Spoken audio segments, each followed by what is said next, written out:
Hello friends, आप सभी का बहुत बहुत स्वागत है सीयूईटी पीजी पॉइंट और हमारे एक और मेन चैनल सीयूईटी पॉइंट पे।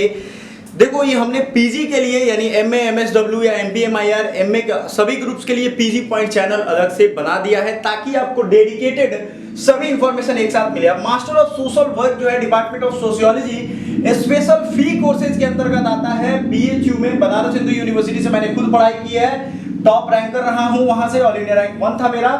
तो इसमें आपको कट ऑफ मैं बताने वाला हूं जीडीपीआई राउंड 1 के लिए। ध्यान से सुनिएगा और समझिएगा, जो सोशल वर्क वाले बच्चे हैं उनको बहुत ही ज्यादा ये जरूरी चीज है। ये डेटा आपको अगर चाहिए, ये इंफॉर्मेशन चाहिए, तो हमने अपने टेलीग्राम और व्हाट्सएप ग्रुप पे शेयर कर दिया है। जरूर जाइएगा, टेलीग्राम को ज्वाइन कर लीजिए और वहां से आप ये डेटा देख सकते हो। इसमें ध्यान से देखिए, मैं आपको दिखाता हूं यहां पे clear cut social work master of arts unreserve C1 denote कर रहा है किसको? नन बीएचयू स्टूडेंट को। C1 मतलब नन बीएचयू स्टूडेंट, C2 जहां पे होगा वो होगा बीएचयू के स्टूडेंट्स। क्लियर है ये चीज? तो आपको ध्यान रखना है कि C1 अनरिजर्व कैटेगरी में 224 और फुल मार्क्स कितना था इस एग्जाम के टाइम में? फुल मार्क्स था 300 नंबर। ये 300 नंबर में 224 नंबर बच्चे ला रहे हैं। So much competition in these days. I hope आपने मेरा सिलेबस वाला वीडियो देखा होगा। हमने Tata Institute of Social Science, BHU, DU, इन सब के लिए बैचेज भी हमारी एवरी मंथ में लॉन्च हो रही है। सो नई वाली बैच आप ज्वाइन करना चाहते हो तो कर लो, क्योंकि कट ऑफ देख लो, कट ऑफ कितना ज्यादा जा रहा है। आपने कभी नहीं सोचा होगा कि 80% तक कट ऑफ जा सकता है। आप देखो, फर्स्ट राउंड में कम से कम वाले कट ऑफ क्या होता है, ये इस राउंड का न्यूनतम कट ऑफ है, मिनिमम मार्क्स है 70% के अप्रॉक्स, 70% से ऊपर है ये cut off. 224 number C1 unreserved आपको बता रहा है। अब बात करते हैं ईडब्ल्यूएस की। ईडब्ल्यूएस की नंबर यहां 209 वाले बच्चों को बुलाया गया है जीडीपीआई के लिए। इसके बाद जीडीपीआई 100 नंबर का अलग होगा। एक चीज और मैं बताऊं आपको एक चीज समझ में आना चाहिए। जीडीपीआई राउंड 1 जो वाले बच्चे हैं उनका एडमिशन का ये कट ऑफ है। मतलब आपको क्लियरली समझना पड़ेगा कि 300 नंबर वाले एग्जाम और प्लस जीडीपीआई का मार्क्स इसमें ऐड है। जो बच्चों का जीडीपीआई 1 राउंड में था उनका टोटल मार्क्स ये हो जाएगा, मतलब 300 और प्लस 100 नंबर। तो कंफ्यूज नहीं होइएगा। जीडीपीआई अब कितने नंबर पे बुलाया होगा? आप सोचो कि जो अनरिजर्व्ड का बच्चा है, आई थिंक आपको शायद मैंने समझाने में थोड़ी इधर उधर कर दी है, जो मैं क्लियर कर देता हूं अभी। जो अनरिजर्व्ड का बच्चा है जिसको 400 में 224 लाना जरूरी है, 100 नंबर जो है जीडीपीआई में आता ही आता है।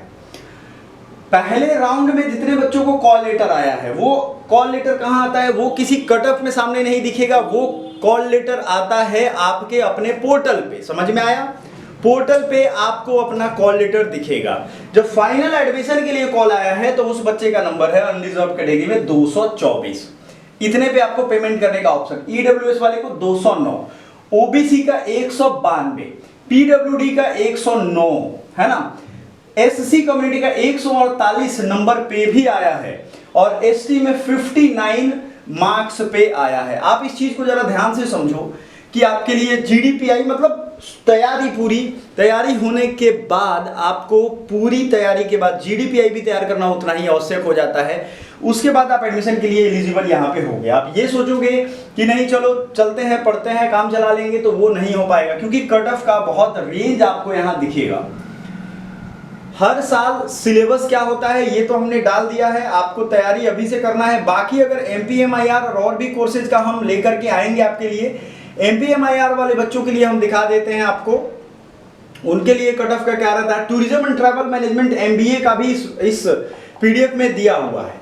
Master of personal management and industrial relation का अगर हम देखें तो यहां आप देखोगे, क्योंकि सिलेबस दोनों का सेम था बीएचयू के लिए, C1 अनरिजर्व 250 नंबर पे हुआ है और C1 अनरिजर्व्ड सॉरी ये दूसरे का कॉर्पोरेट कम्युनिकेशन का 250 नंबर पे यहां आपकी फाइनल सिलेक्शन एडमिशन के लिए बुलाई गई है। उसके बाद ईडब्ल्यूएस में 244 नंबर, मात्र 6 नंबर का गैप है, क्योंकि इसमें टॉप कंपटीशन और ज्यादा होता है। ओबीसी की अगर बात करें तो 234, पीडब्ल्यूडी 205, एससी 203, एसटी 163। स्क्रीनशॉट ले लिया जाए इसका।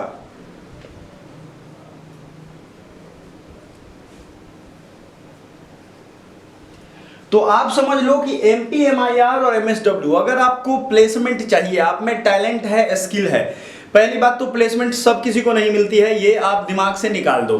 प्लेसमेंट भी उन्हीं बच्चों को मिलेगा। बच्चों को क्या लगता है कि एडमिशन हमने ले लिया, गए वहां बैठ गए, प्लेसमेंट हो गया। ऐसा कभी नहीं हुआ है आज तक, तो अब क्यों होगा। प्लेसमेंट का सीधा मतलब है कि आप में टैलेंट होना चाहिए। जाहिर सी बात है, आप कट ऑफ देखो, इतने सारे बच्चों का जब इतना हाई कट ऑफ जा रहा है तो वो टैलेंटेड है। टैलेंट के बाद भी वो अगर 2 साल अच्छे से पढ़ाई करेंगे तो MPMIR एक अच्छा जॉब अपॉर्चुनिटी देता है। MPMIR के बारे में भी हमने डिटेल वीडियो बनाई हुई है, आपको MMSW के प्लेलिस्ट में आपको वो वीडियो दिख जाएगा। समझ में आ रहा है ना, वो वीडियो आपको वहां पे दिख जाएगा।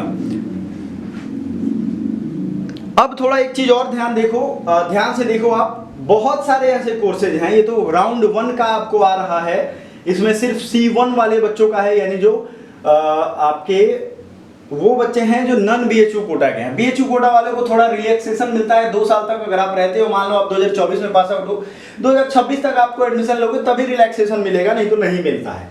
ठीक है, इसी तरीके से applied art, fine art, department of plastic art, ये सब यहाँ पे अवेलेबल है। इंस्ट्रूमेंटल, क्योंकि कट ऑफ एक ऐसा चीज है जिसको अगर आप ध्यान नहीं रखोगे तो फिर आपको वो पता नहीं चलेगा हम क्या तैयारी कर रहे हैं। तो इसी तरीके के डॉक्यूमेंट्स और भी मैं टेलीग्राम में सेंड करूंगा, उसको जरूर ज्वाइन कर लीजिए। अब कट ऑफ जो होता है ना, वो आपको एक ओवरव्यू देता है कि हमें इतना नंबर तो लाना ही लाना है। आप सोचो कि 100 नंबर में बच्चों ने कितना लाया होगा, और जो GDPI वाला नंबर है 100 नंबर GDPI का होता है, और आपका जो फुल मार्क्स है 300, वो हो रहा है आपके कोर्स का। कितने तक बच्चे ला रहे हैं, कितना ज़्यादा नंबर ला रहे हैं कि कट ऑफ इतना ज़्यादा जाने लगा है। आप समझो, आपको मैक्सिमम से मैक्सिमम, कम से कम इस चीज का ध्यान रखना है, कम से कम कितने नंबर का, 60 से 70% आपको टारगेट करना ही है फुल मार्क्स का।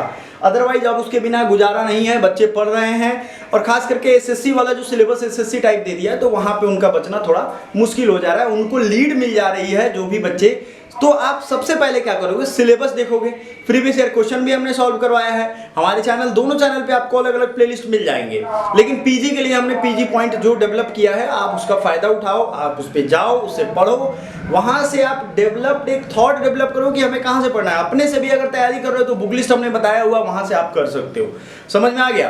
तो आपको हर वो चीज, प्लेसमेंट वाली कोर्सेज कौन से कोर्सेज से जॉब मिलती है, सब कुछ हमने आपके लिए किया है। आप क्या करो कि ये वीडियो अपने दोस्तों, स्टूडेंट्स को शेयर करो, क्योंकि UG वाले बच्चों के लिए CUET पॉइंट एंड PG वाले बच्चों के लिए CUET PG पॉइंट हमारा चैनल है। एकेडमी पॉइंट हमारा अपना एप्लीकेशन है, आपको गूगल प्ले स्टोर पे मिल जाएगा, वहां से डाउनलोड करोगे। सारी जानकारी हमने इस वीडियो में कंप्लीट बता दी है। So thank you so much. अगर आपने आखिरी तक देखा होगा